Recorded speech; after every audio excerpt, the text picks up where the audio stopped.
ministros do Supremo Tribunal Federal julgam hoje, hein? Decisão de Moraes que proíbe fechamento de vias. A votação também analisa a permissão da prisão em flagrante de quem descumprir medidas e apreensão de veículos usados nesses atos. Quem tem os detalhes ao vivo é a repórter Camila Andrade. Camila, vamos explicar para todo mundo como é que é isso? Muito bom dia, querida.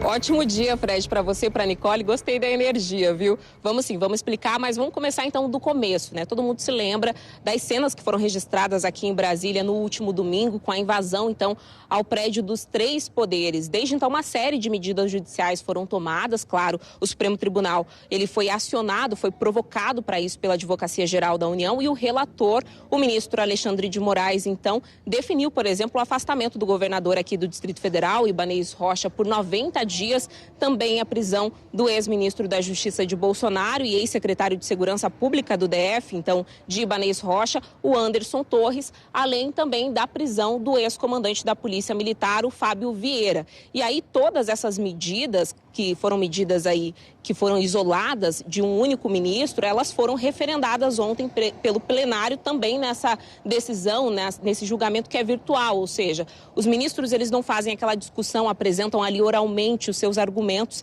e sim apenas registram esse voto no sistema do Supremo Tribunal Federal. Ontem, todas essas decisões foram referendadas, então, o placar foi de 9-2. Os únicos ministros que se posicionaram contrários a essas decisões foram os dois últimos, inclusive, indicados ao STF pelo então presidente Bolsonaro, o André Mendonça e o Nunes Marques.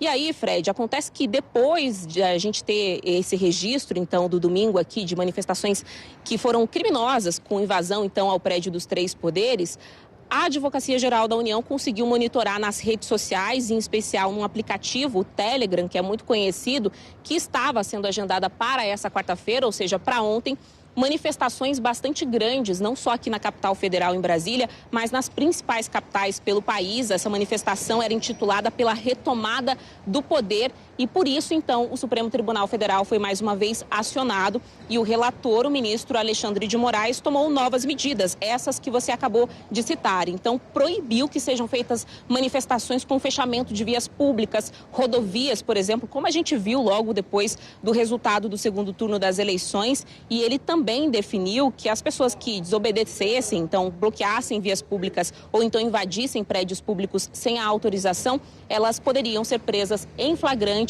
e, além disso, também pagariam uma multa, no caso de pessoas comuns, de R$20 mil por dia e, no caso de empresas, de R$100 mil por dia. Só que, mais uma vez, é uma decisão monocrática, precisa da validação do plenário do Supremo Tribunal Federal e essa votação começou hoje, segue então até às 23h59 desta quinta-feira. Até o momento, o placar que a gente tem é de 4-0, considerando aí o voto do relator. Então, acompanharam Alexandre de Moraes até então Luiz Fux, Gilmar Mendes e também Edson Fachin.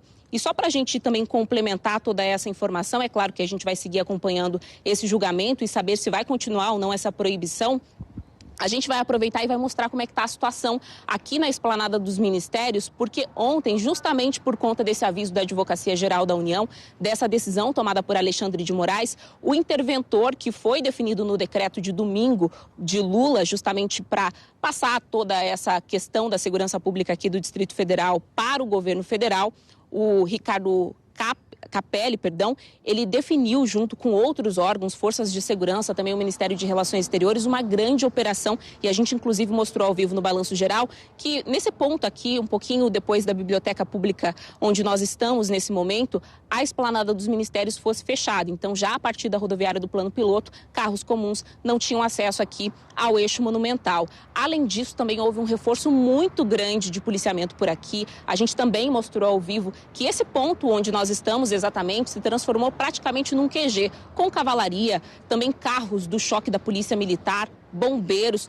Ontem, mais tarde, eu estive lá próximo, então, do Ministério da Justiça, mais próximo da Praça dos Três Poderes, e por lá também um grande esquema de segurança foi montado, com, inclusive, esse monitoramento feito do alto por helicópteros. Poucas pessoas apareceram por ali, apenas 3 pessoas, ou seja, essa manifestação que estava programada não se confirmou, mas dessa vez, diferente do domingo, houve essa precaução e esse reforço bastante grande da segurança por aqui, Como não houve, então, essas manifestações e, por enquanto, o clima por aqui é de tranquilidade, a gente tem, então, o fluxo liberado aqui no eixo monumental, mas essas decisões, claro, sendo tomadas e esse monitoramento sendo feito para saber se vão ou não acontecer novos atos antidemocráticos aqui em Brasília, mas também por todo o país. Fred.